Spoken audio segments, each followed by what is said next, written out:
Welcome to this retail industry and FMCG advertising and media trends panel discussion. The fast-moving consumer goods or FMCG segment remains an extremely busy and highly competitive landscape for advertisers.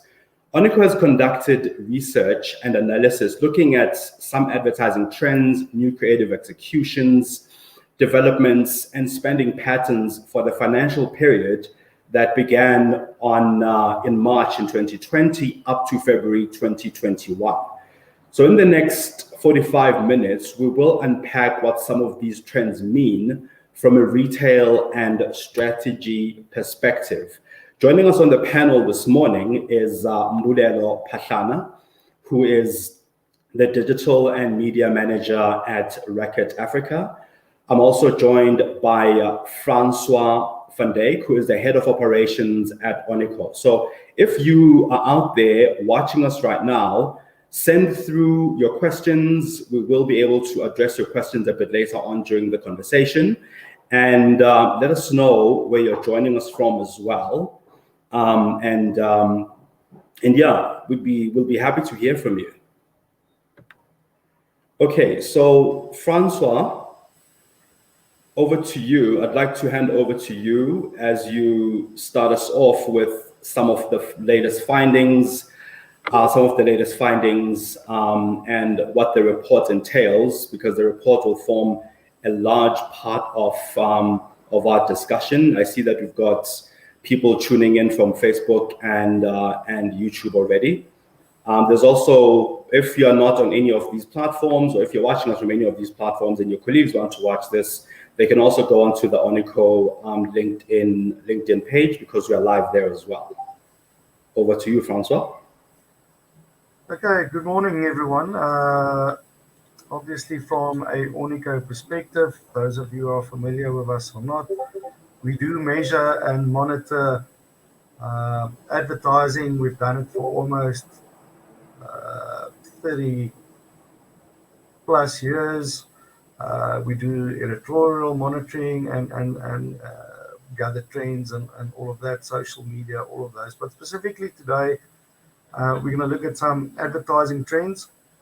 I'm only going to take you through some of the highlights in a very short presentation, 4 or 5 minutes. Obviously, you can go and download the full report, which is quite comprehensive, from our website.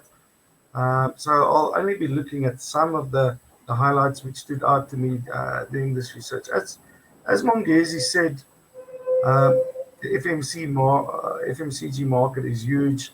It's very busy, very competitive. And it was interesting to see how things changed and what the impact of things like COVID was. I mean, we're not specifically looking at the COVID period, but you could see definite trends in that perspective. So I'm quickly just going to start. I'm going to share my screen, and hopefully all of you will be able to see my main screen right about now. Yeah, it's clear. Okay. So as Mongezi said, we looked at the financial period, March 2020 to February 2021, and roughly the research is broken down into 3 core areas. There was what we call newcomers, so it's new executions that we tracked across multiple media, etc., etc. Then we'll do a bit of a dig into television spend trends, and finally into radio as well from a spend kind of trend perspective. So if we look at the category, we tracked about 485 new executions over the period, of which the vast majority appeared in television, just showing how powerful television still is. We tracked 84 brands that launched new commercials, which is interesting when we are going to look at the spend trends. And we saw Nivea launching the most new executions with 58 ads in total. Beauty care, detergents and soap were the most busy categories, really, and most of the new commercials were in English. So quite a busy category. As we said, what we're also seeing is a lot of combined language commercials. So, for instance, English and Zulu, or English and Afrikaans, or English and Xhosa, Zulu and Tswana. What was interesting for me as well is that despite the COVID period and lockdowns, we still tracked 44 new outdoor executions in this period, just showing how popular outdoor still is as an advertising perspective. If we start looking at the trend spend for television, we tracked almost 365,000 spots across 85 television channels. It shows you how busy it is, and almost 3 billion rand total ad spend according to rate cards. Looking at the period with the highest ad spend, as well as the most number of spots, was October, for instance. And if we look at most new commercials, they were also launched roughly in the same period for November. And we'll see similar kind of trend on radio as well. Most of the spots we tracked were in English. Interestingly, by far the biggest spender was Sunlight, with almost 86 million rand spent. SABC earned the highest amount of ad spend, while Navia, as we said, they had a lot of new executions, also flighted the most spots for the period. Sundays, a very popular day, saw most flightings, followed by Friday. And we still see, and this is also evident in the radio trends, is that the 30-second commercial still reigns supreme and is very popular. What was very, very interesting for me is that Judge Judy on CBS Reality was actually the individual program which featured by far the most spots at 4,500 spots. Now, I didn't realize Judge Judy is that popular, but obviously a lot of spots airing in that time frame. Looking at other programs, the biggest ad spend from a program perspective was obviously the soapies. We're looking at Scandal, Rhythm City, Scheme Song, Muvhango, Generations, all of them garnering quite a lot of ad spend. What was very interesting for me, though, is if you look at the top 10 programs, Scheme Song and Generations features twice, because even the repeat broadcasts of these programs and soapies got a lot of ad spend. Stations, as we could expect, SABC 1, which has got the highest viewership, it's got the most ad spend, followed by ETV, SABC 2, and SABC 3, showing the power of the free-to-air stations still. Looking at radio, we saw much less activity on radio.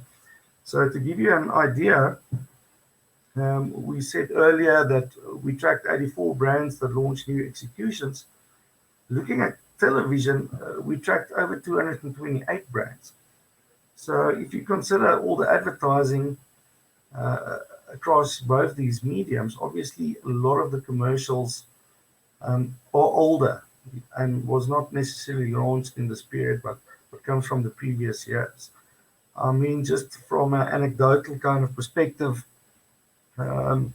watching some commercials over the weekend on the free-to-air channels, which I don't usually do, I noted commercials which I know is at least 3 to 4 years old. So a lot of old executions still appearing. Looking at radio, as we said, television, we saw the highest spend plus the most spots featuring in October, while in November, the highest numbers of spots were in November for radio, and the highest ad spend was in December. Once again, Sunlight by far the highest spend. And just as part of some useless information I picked up the other day while I was doing some other research, Sunlight was actually one of the first brands ever to advertise in cinema, going back to 1897. That's more than 120 years ago, and they were already groundbreaking then from a cinema kind of perspective. As we said, 30 seconds, very, very popular still as a length of advertising. Mongezi FM also got by far the highest number of ad spend, you know, considering that it is not just South Africa, but also Africa's biggest station, so a very big listenership there. Different to television, where Fridays and Sundays are very popular days, we see Thursdays and particularly Wednesdays being the most popular days for advertising. What was interesting to note across both TV and radio spend and spot trends was, if you compare March last year, March was still relatively very good and busy, but we saw an immediate drop in both spending and the number of commercials being flighted or aired in April, May, and June before recovering from July. And this was exactly the same pattern for both television and radio spend. And both actually saw May receiving the least amount of ad spend and spots. So if you compare, for instance, March television advertising last year, we saw about 34,000 spots being flighted for a total ad spend of 240. But if we compare that to May, the number of spots on television dropped to 16,000 and ad spend half to 125 million. Now, exactly the similar kind of patterns comparing March to May last year, happened on radio, where also the number of spots and the ad spend between March and May dropped by almost half. Now, you would consider that obviously with the hard lockdowns in April and still relatively hard in May, there would have been an uptick with people being at home, watching more television, listening to the radio. So it's interesting to note that it looks like the advertisers took a much more cautious route. And I think that's very much to do with the DTI government kind of regulations around essential goods. There was so much confusion around it. What is considered an essential goods? We saw some retailers not selling shampoo, but others did.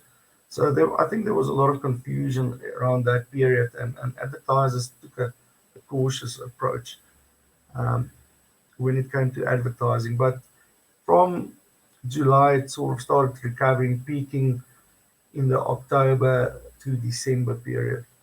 So if we look at the top 10 brands for radio, as I mentioned, Sunlight Liquid was quite a clear big spender there, followed by brands like Handy Andy, Nivea, and quite a few others. Day parts very popular around the lunchtime period, and then going towards the late afternoons, a lot of spots being flighted there. And like I mentioned, the report is actually very detailed, much more information than what I touched on now. So I'm really looking forward to hear the panelists' insights from an insider perspective. As I mentioned, we look at it from independent perspective, so it would be interesting to hear their comments from that. So please go to our website. You can download the full report. It's about 20 pages, and we're happy to hear from you and get your comments around this. Thanks, Mongezi. That's me. Thank you very much, Francois. That was very insightful. So the report, as Francois said, will be downloadable from the Ornico site. Yeah, so we'll share information around this later today. If you look out on our LinkedIn, Twitter accounts, and everywhere else. And now just to get on to the discussion and to introduce our guests who are joining us this morning to share some insights. Mbulelo Pahlana is the media and digital manager at Reckitt Africa. He has a strong passion about media, brands, and communications with 8 years of industry experience. He has worked on a range of industries, including FMCG, alcohol, and other premium brands. Mbulelo, welcome. Thank you, Mongezi. We also have Refiloe Mashaba, a senior strategist at the Avatar agency, who is a brand enthusiast and has delivered strategic solutions for various brands and clients from FMCG, financial services, telecommunications, and a myriad of other brands and industries as well. Refiloe, thank you for joining us. Thank you. Thank you for having me. I'll start with you, Refiloe. I think, following the presentation by Francois, what are some of the leading advertising brand trends that you've noticed across FMCG and retail, let's say in the past year? Yeah, so it's been very interesting for us because I think we came out of we were going in terms of our strategies, finding new and innovative solutions. But what we still had was a lot of brand functionality across the space. And I think, the move into digital transformation and how that has continued has really led us to see that, brands, of course, where you used to notice that, your e-commerce platforms or your digital and social type of strategies were sort of add-ons to your brand strategies and your communication strategies, started to become a fundamental part of every single strategy. So brands slipped straight into e-commerce, they slipped straight into digital, and we started seeing that being quite big. Another key thing was this growing focus on storytelling. More brands were coming forward and saying, we need to relaunch or redefine what our purpose is. We need to show empathy with our consumers. So how do we actually do that? How do we get back into that space? A lot of brands that were sort of dormant, they were selling really well before the pandemic, are now starting to sort of want to have that engagement. And then I think the third one, of course, was the year 2021 now being the year of the influencer. So really starting to tap into those spaces in order for us to really effectively reach our consumers. But ultimately, the new currency is engagement, right? So that's where, for me, the top three were really starting to become more prevalent in this space. Thank you for that, Refiloe. It's very fascinating that you mentioned storytelling as a big one, because we also noted that, especially across digital and social media, which I want to get into briefly with you, Mbulelo, because of course, working a lot with not just media but digital, I'm sure you also must have looked for or found ways of sort of storytelling across digital platforms, especially with a lot of brands now not advertising, as Francois said a lot, especially around March, April, because there was a bit of a lull. Are you finding that trend, which kicked off during COVID, continues going forward? Definitely. I do believe that it's going to continue for the foreseeable future. Again, I echo what Refiloe has just mentioned around the move from focusing on brand functionality and product functionality. As you would previously know, a lot of products would focus on the composition of the product. So what the cleaning agent is. And we found that people don't necessarily understand all of that technical jargon and all the site, as you know, like a lot of the soap advertisements would show laboratories with people like scientists. So moving away from that technical space and telling compelling stories, because at the end of the day, what people are looking for are solutions. And solutions need to be shown in the sense that we need to articulate what the brand does for your in-home space, for instance. And what social media does is that it enables you to tell that story in a longer format, as opposed to only looking at TV, because with TV you only have 30 seconds to tell the story and limited budget. With social media, you're unable to then tell a longer story using very innovative solutions such as your live streaming or using live stories, or even using influencers, obviously, like as Refiloe mentioned, to sort of deliver that more compelling story. And we also know that people generally sort of are more susceptible to influencer conversations because they follow those people and they see them as ambassadors, etc. So I definitely see it sort of carrying on. I don't foresee at the end of COVID being the end of the purpose-led storytelling. I see brands really delivering more compelling stories and aligning to their purposes a little bit more.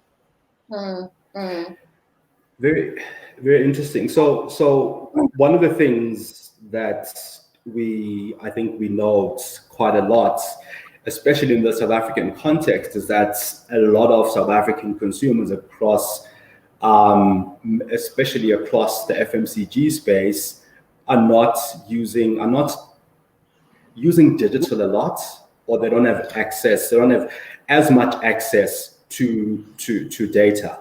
So, Refiloe, what are some of the strategies that you've seen brands using to balance this with the growth of digital on one hand, and a radio station like Mongezi, as Francois mentioned, being as big as it is in South Africa and across the African continent? I think that's what I was mentioning around the fact that, this sort of space was something that was an add-on.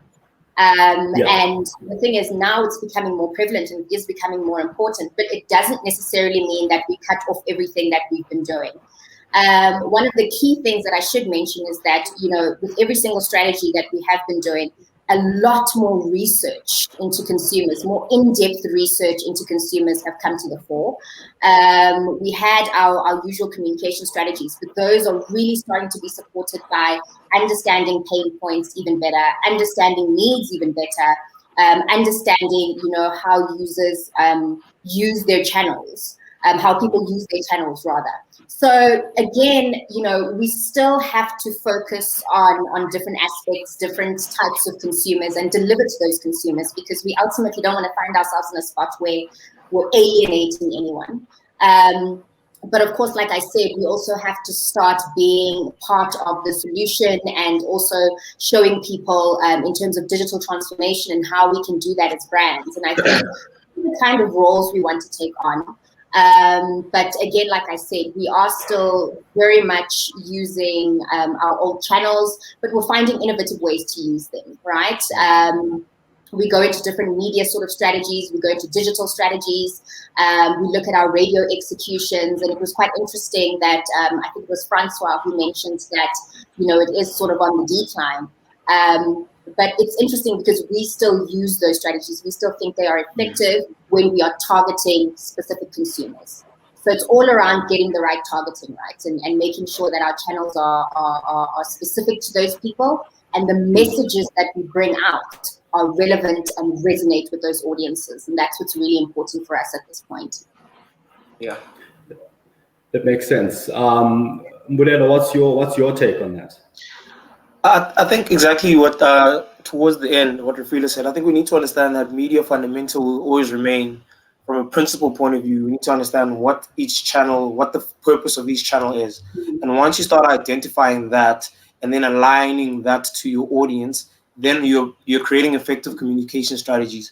That's the one principle, the guiding principle that will never change, regardless of COVID. We always know that TV, for instance, is mass media. It is for your wider audience, and it allows you to broadcast at a national level. What radio then does, it allows you for that little bit more hyper targeting to allow you to target regionally or at a city level, for instance, which obviously TV doesn't necessarily allow you to. What digital then does, it gets you to that next level, which is more of a personal level. You create comms that are dedicated or are specifically or strategically created for that individual. And what that does, it allows you to have multiple communications using a very limited budget and multiple creative executions for your individuals. And that is why we're starting to see more and more brands that are using multiple creatives in order to deliver one message across a various or a wide audience base. Again, going to the point that TV we know is very expensive. I'm always going to use this as a base. We know that we have 30 seconds and it's going to cost you 120,000, for instance, for one 30-second advertisement on a generation or whatever it is right now. However, you can really use those resources to carry a very long digital or maybe 2 to 3 month strategy with multiple creative executions that will allow you to reach a plethora of your audience base, right? And I think what it all boils down to really is obviously with COVID and everything, we realize that consumers have less money in their pocket, and with that, obviously, business revenue is dwindling. So, what is the lower hanging fruit in terms of return on ad spend?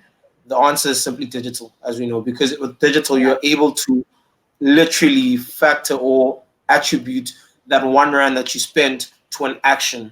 So, where it be a lead in the form of in an automotive industry, a test drive, or a sale from an e-commerce platform such as your Takealot. So ultimately, the guiding fundamentals, as I said, are still there. It's just a matter of understanding the audience, as Refiloe rightly said, and then tailoring your strategy to that audience. So how has the massive change in I mean you've worked across many brands, right? And you've been in the game for a long time. How has, I think, the change that came in with COVID sort of influenced your strategy going forward? Because strategy will never be the same for brands, and where money is spent and where advertising spend is put. How has this fundamentally changed your planning and your strategy?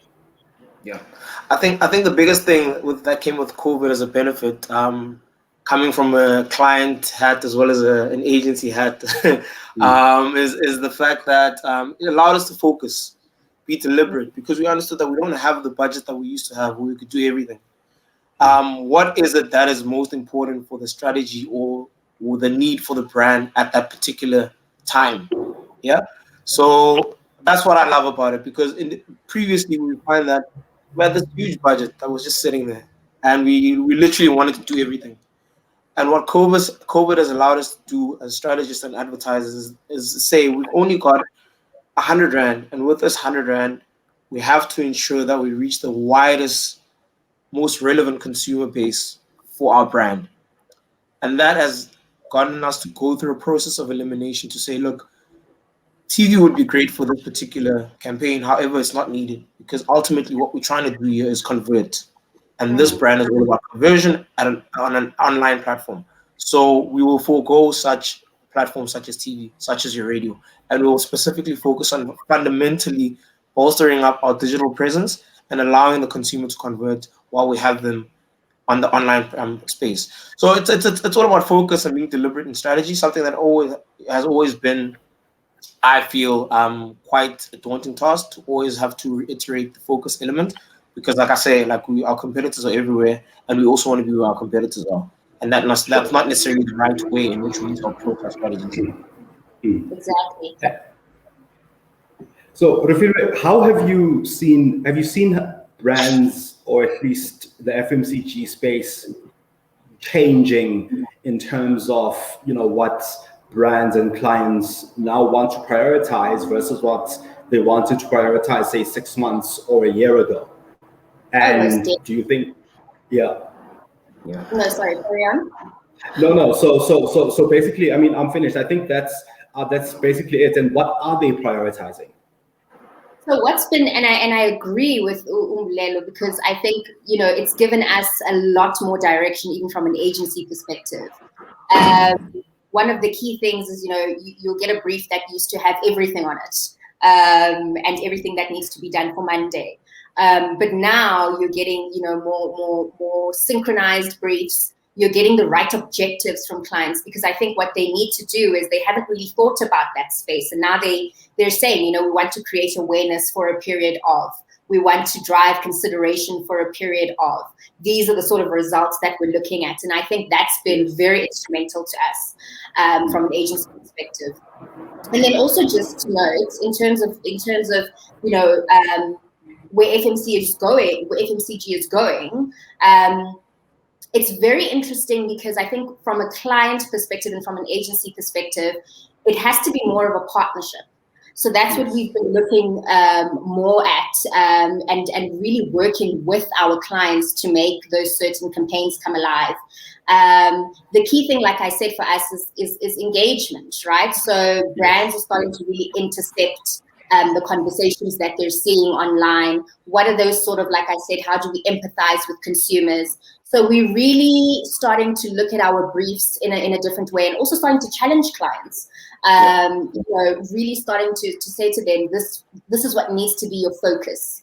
If we look at maybe the four sort of phases, your disrupt, your engage, your act, and your advocacy or your loyalty. How are we speaking to each of those points?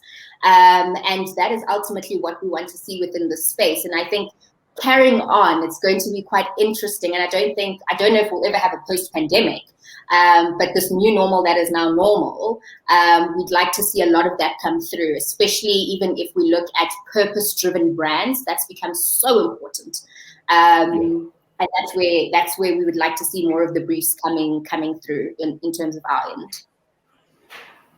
You mentioned a lot of things there. I mean, I picked up the purpose-drivenness as one of them, and the other that you spoke about quite a bit, I think, is the importance of measurement. That I guess brands want to measure more and measure more effectively.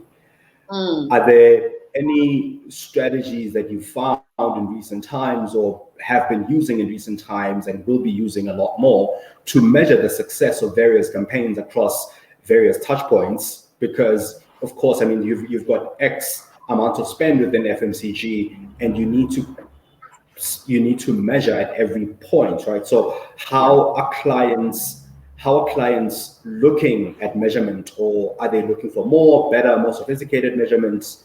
And what's happening in that space? Measurement has definitely blown up for us. And I think the key thing from a strategy perspective when it comes to measurement for us is how do we ensure that a brand remains competitive, remains differentiated, but most importantly is proactive. And that's where a lot of the measurement sort of thinking would sit. We're not, previously we'd go head to head with brands. This brand is doing this, so we have to do that.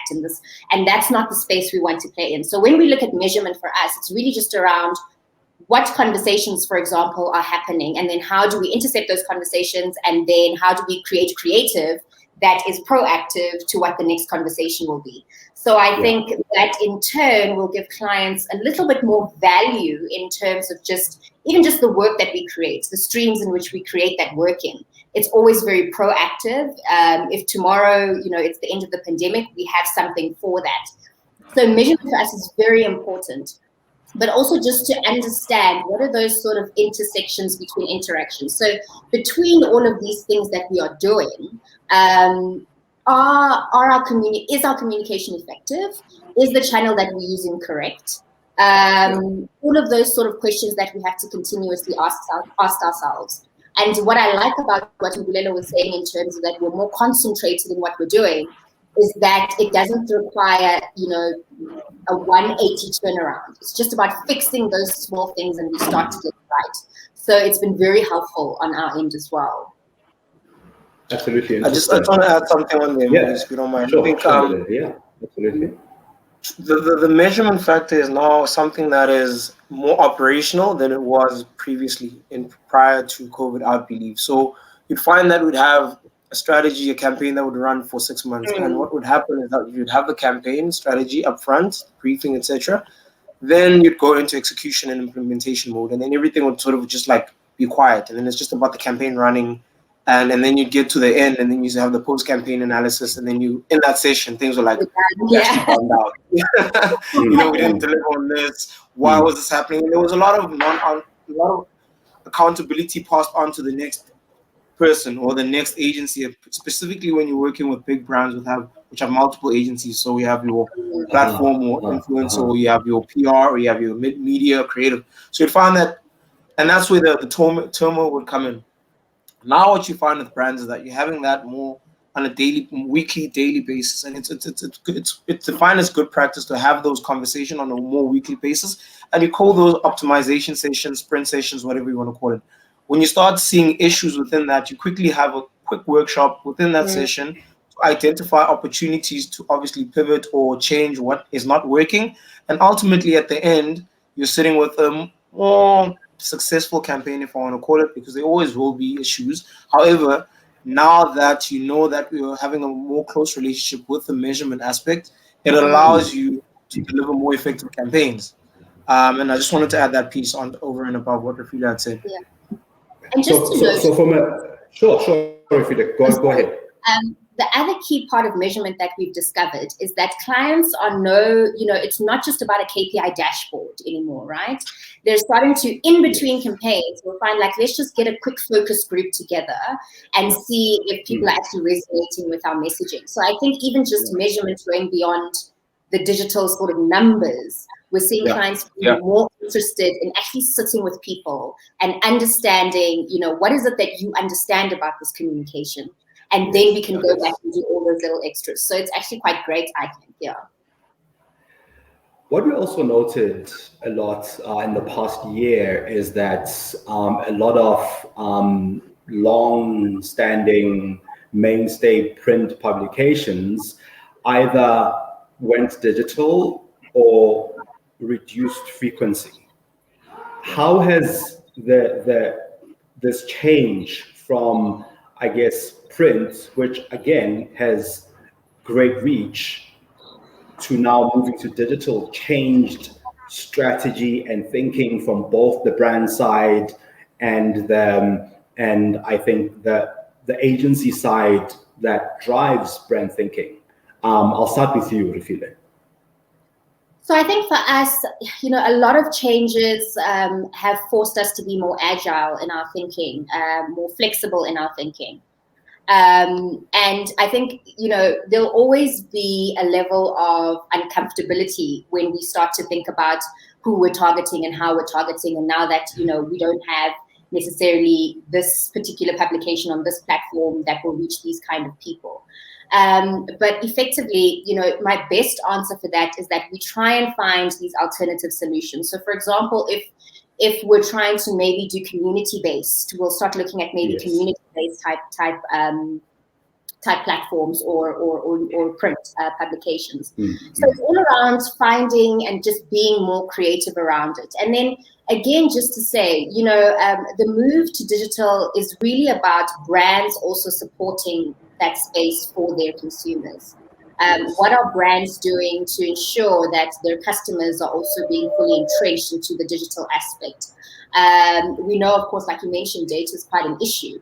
But, there are certain sort of, innovations that we can have in place to sort of bring those customers on board. It's very important for us to not forget the customer behind. And the brands that succeed are the brands that go to the customers firstly and then come along on the journey with the customers across the board. So again, like we said, we can't avoid a lot of changes, but we just need to be agile and creative and innovative in our solutions and in how we actually target our consumers and finding those hyper-personalized ways to reach them. That makes sense. And Mbulelo, what's your take on that? I mean, how has this decline in print and print going digital changed strategy in your perspective and spend as well? Yeah, look, I mean, I think ultimately, and this is the best answer from my end as well. I mean, I don't have the definitive one. I mean, we all know that media landscapes will always continue to change, and with that, obviously, the way in which we communicate with our consumers. For me, it boils down to the guiding principles once again, in that what is it that we're trying to do with the brand, and what is it that we are trying to accomplish with the consumer or through the consumer, or however you put that. I for one still do believe that there is a role for print, given the right audience. So it's again about defining what that is, who that person is, because you might find that there are a lot of more people that are sitting in the lower spectrum of the Anderson group that are still very much engaging with your cheap dailies, and there's an opportunity for brands to then use that platform in sort of very creative ways or like outdated ways, such as couponing or those kinds of things, or sample opportunities to ensure that the audience or the consumer ultimately tries your brand. So as much as it's unfortunate that there is this move, and it's also guided by the fact that people don't also have all the time in the world anymore, of Yes. being able to be across, to have the time to be using all platforms or using Yeah. all forms of media, Yeah. where previously people had a little bit more time, like that dwell time, they would be watching TV, that very defined sort of ways in which they interact throughout the day. Hence, we have the daily life of the consumer. But we also know that that's changed quite a bit, because there's so many things that consumers are exposed to and things that they need to do. And with that, obviously, there are going to be certain things that are going to fall away, such as your print, and then digital then becomes that next thing. We know that data obviously now is a cost, but I mean, it's more accessible for people to be online through Mm. various incentives that either one, the telecommunication companies have for consumers, or by sort of like if you load airtime, you get points, and then you're able to buy data. So I mean, Yes. with that, I mean, there had to be some other media touchpoint that would follow it. However, that being said, there is still a role for print as a medium. You just Yeah. have to define the strategy and the role for it within your strategy. Now, one of the key things, or one of the mainstays, I suppose, in the South African context is obviously traditional media. Yeah. Just stepping back now a little bit from print, with with TV and radio still being very dominant, and of course there's the growth of digital. Where is spend from a brand perspective leaning towards, with both, or at least all platforms or all mediums, still very significant in the customer's context? So could you just please repeat the question part? Sorry, Mongezi, I just lost Sure. the. So in terms of spend, like, where is your spend sort of leaning towards? Where are you? Yeah. Where's the focus more? Because you can only spend X on either platform. What are you? I think from a brand perspective first, I think, what are you leaning towards in terms of your focus and your spend? I think the ambition is to move towards digital. Definitely, that's the ambition. That being said, we still need to understand the context of our market and our audience and our population being South Africa. That we still have a high degree of penetration on TV, or a traditional audience, or media rather. In that we're sitting at 90% penetration for TV. Digital is sitting at about between 60 and 65%. And with that, you find a lot of people that are have more than one device that they connect on digital platforms with, and that obviously is duplication, and we don't necessarily factor that. So if you take 30% of that, then we're sitting at, let's say, 20 million people, whatever it is. Sorry, Yes. even less than the 60% that I've just mentioned.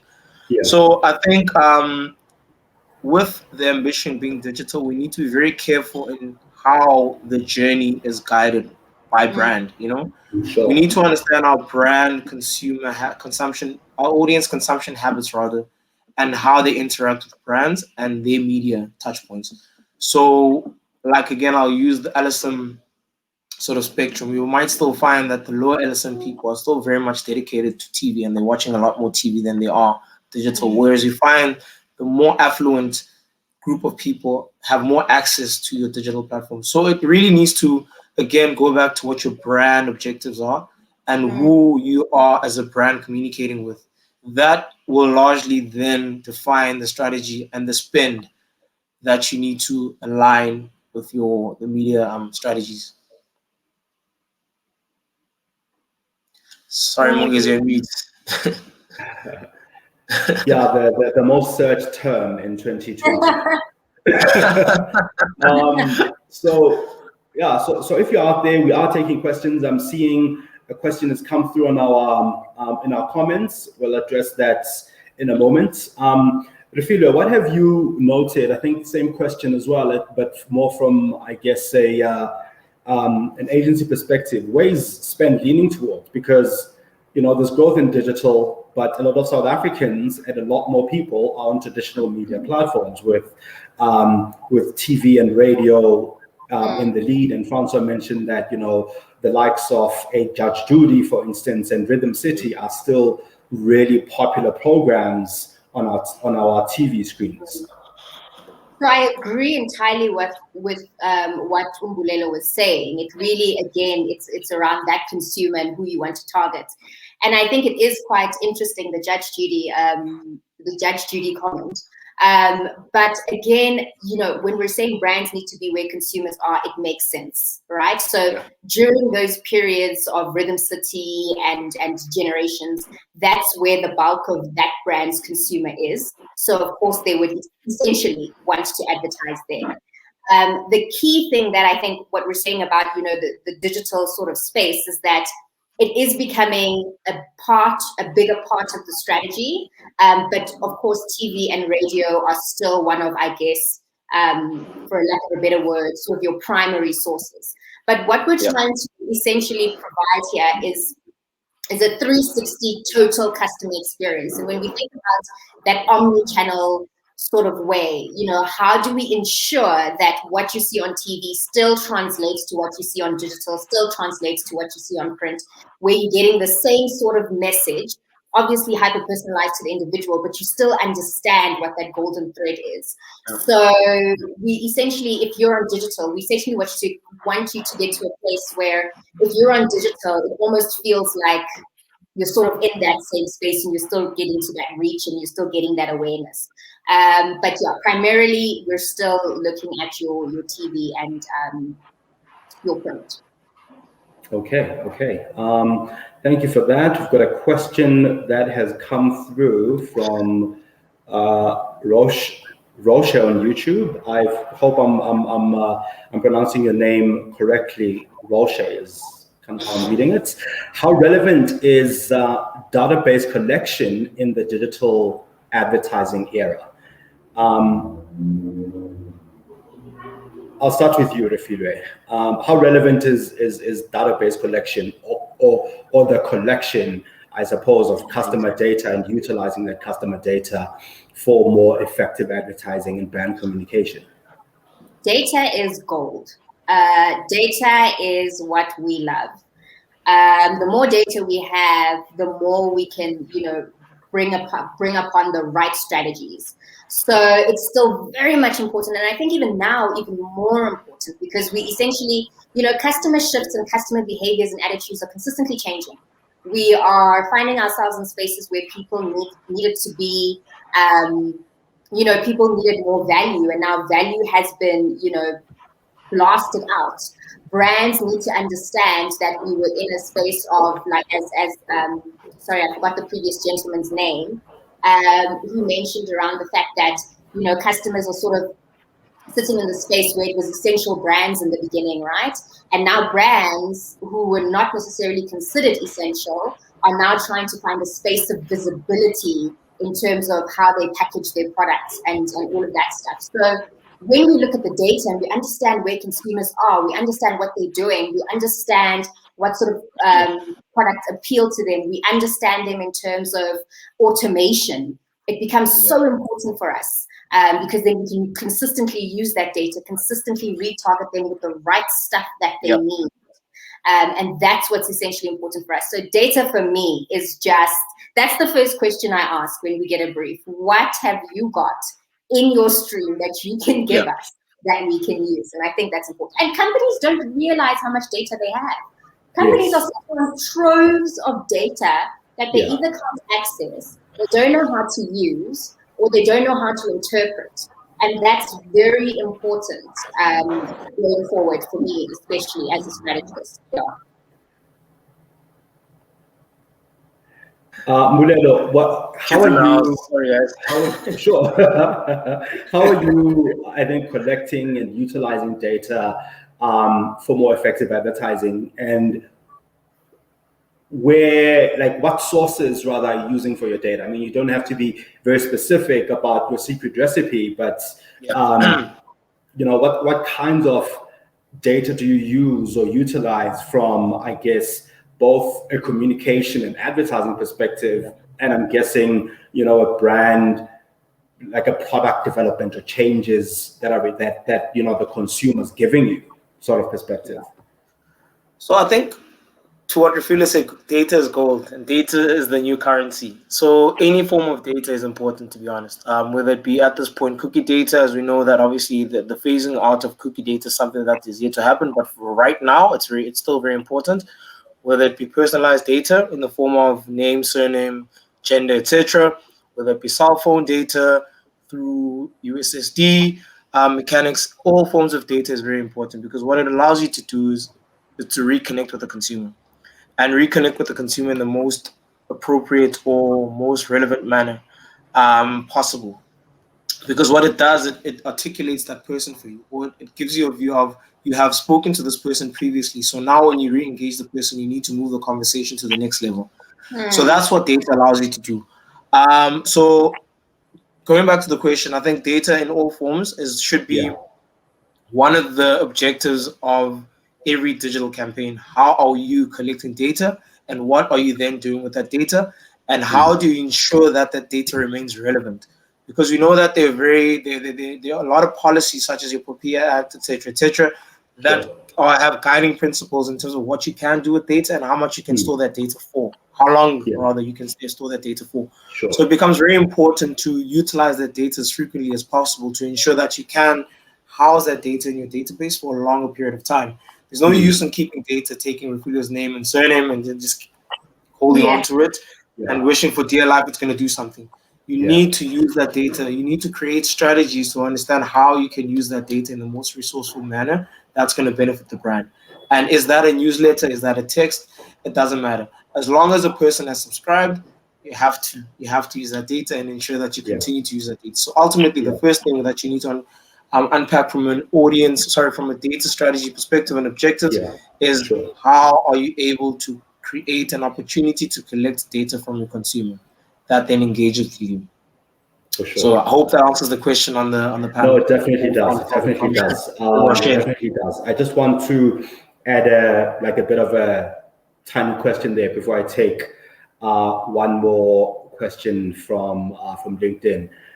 What kinds of, I mean, we talk a lot about data, and data is probably one of those words that is potentially overused in marketing. And I want to ask, what are some of the nuanced, interesting insights that you've got from any of the data that you've collected over time?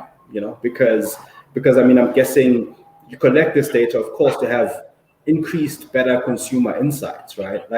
Are there things that you can point to, or insights that you can point to, even if it's a single insight that you can point to, that you only had because you collected a certain type of customer or user data? I think one of the things that we have seen in the time that I've worked with data over the years is there's a lot of, in South Africa, the one thing we need to understand, we've got a huge cultural diversity, right? Sure. And with that, data allows you to understand the implications of that. So the way in which the creative is articulated for one culture might be negatively received by another. So what data then allows you to do is then align your creative to a culture rather, right? So those are the tiny nuggets that we use. It's for me, I always base it on creative for the biggest part, because it's the easiest one to articulate. But those are the things that you see, like for instance, if let me not go into specific. No. I think we can all think of at least one example, creative or piece of communication that means something for one culture and misconstrued for another. In your perspective, Refiloe, what interesting insights have you seen in recent times around the data that you were either able to collect or at least receive from clients? So I think it's the same, looking at culture, looking at dialects. But another thing that data has helped us is really essentially using innovation better. So I'll give you like the simplest example that's just popped into my head, like geo-targeting, for example. Yes. We're able to just use that more effectively because we know where you are at that time. So we're able to advertise to you in the right way with the right message. So I think, how it has helped us, in terms of understanding people, understanding consumers, understanding landscapes, but also just in terms of how we look at innovation, how we use it, and even how we come up with innovation. I worked on a while ago, we were looking at launching sort of a new, I don't know if I'm allowed to say, but it was a new vehicle at the time. And we were like, how do we use social media and innovation to really target these people when this thing is happening? How do we create the right content around it? And it was all around finding, who is this consumer? Where are they right now? What are they doing? So if someone was closer to a dealership, we knew that, okay, cool, this is the right time to say, come back tomorrow or whatever the case is. We've got a new surprise for you. So it's all around those new sort of nuggets that we were able to use to craft better campaigns, but just to be more innovative, just to think more creatively, to search for innovation. So we start looking at, we look at the data that we have, we then go into more research around what is the lead category perspective, what are they showing us? And then how do we start to implement those kind of solutions to show our customers that we are thinking, we are future-centric in our thinking, and we're very solutions-orientated. So I think it's quite nice for us, especially like Mbulelo was saying, from a creative perspective, but also from strategy sometimes. I mean, sometimes we have fun. Yeah, it makes sense. Yeah, absolutely. I mean, it's very wide ranging and gives you a lot. It gives you a lot of insights. Yeah, I get you.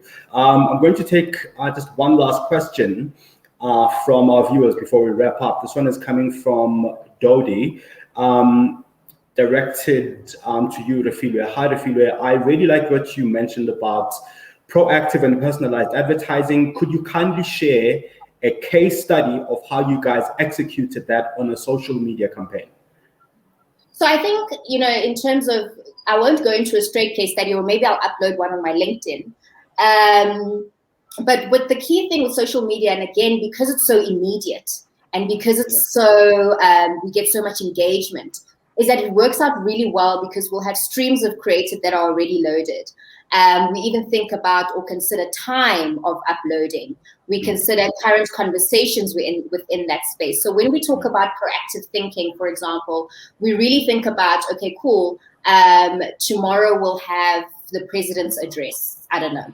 We won't, but tomorrow we'll have some sort of event that's happening, rather, let me say that. What are those sort of key executions that we can have if it's a yes, if it's a no, and if it's a maybe?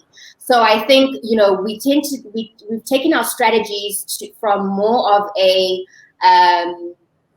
more than just comms and more than just digital. And we're now starting to show clients the practicality of that execution and what that execution would look like in terms of different times of the day, if that's what it is. So from a social media campaign, again, it's more beautiful and it's more centered in that proactiveness. And we've utilized that a lot with our brands.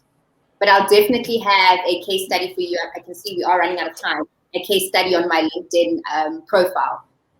Absolutely. Yeah, absolutely. Thank you. Please do. And if you share it, I mean, we'll also share it as well. In closing, Mbulelo, with all the changes we've experienced in the past year, what advertising trends do you think will drive FMCG and retail? So I think Refiloe touched on this very much all the way up front, in that brands need to start taking a strong stance in developing purpose within their communications, moving away from brand functionality alone to try and convince the consumer or win the consumer over. We definitely see that as one of the biggest trends. The other obviously will be measurement.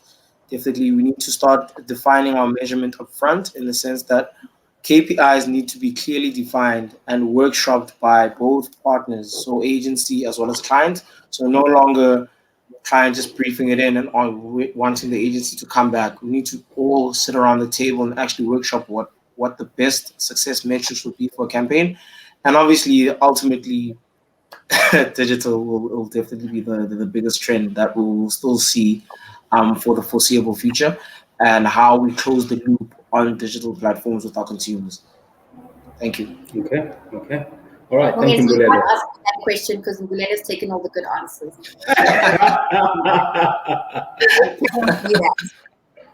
So I'm sure we have I'm sure you can add a lot more, or add a few more different things there.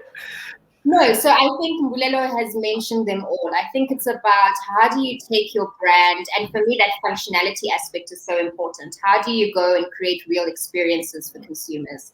How do you create a level of exchange? What is your value? How much do your consumers mean to you? You know, all of that stuff is so important when you look at, you know, a customer as a person. You step out of being a marketeer and you really start to live the life of that consumer, and that's the only way that we will be able to really understand them, and then of course deliver the right messages to them. And obviously, you know, you want to be more than just advertising. Sure. People need us, or look at brands now as coping mechanisms for how they live, for you know, what they stand for, what are the sort of things that they believe in. And I think brands need to be more entrenched in understanding themselves, purpose-driven, so that they can have more value in the lives of their consumers. Yeah. Thank you. Thank you very much. I mean, just to wrap up, some of the things I picked up, of course, are that brands need to be even more purpose-driven than ever, because the space is so competitive. Measurement will absolutely take the lead, and more effective measurement of that, not just I suppose vanity metrics or vanity measurements. Partnerships are a massive thing, and partnerships between brands and agencies, as well as between agencies, brands, as well as their customer, the people they're communicating with, and hyper customization. If that's, I think, and digital will continue to take the lead. So brands need to be thinking a bit more around that. And if you are on the stream online out there on YouTube, LinkedIn, or Facebook, thank you very much for joining us for this FMCG advertising and media trends discussion. The reports that we were discussing and the reports that Francois shared earlier will be available for download. Just look out for us on LinkedIn, on Twitter, and on Facebook. We will share links and URLs around when that report is available. It should be today or tomorrow. And thank you for all your questions, really insightful questions that you sent through. And for some of our latest updates, follow Ornico on LinkedIn, on Twitter, or on YouTube. Thank you for joining us. Thank you. Thank you, everyone. Thanks, guys. Bye.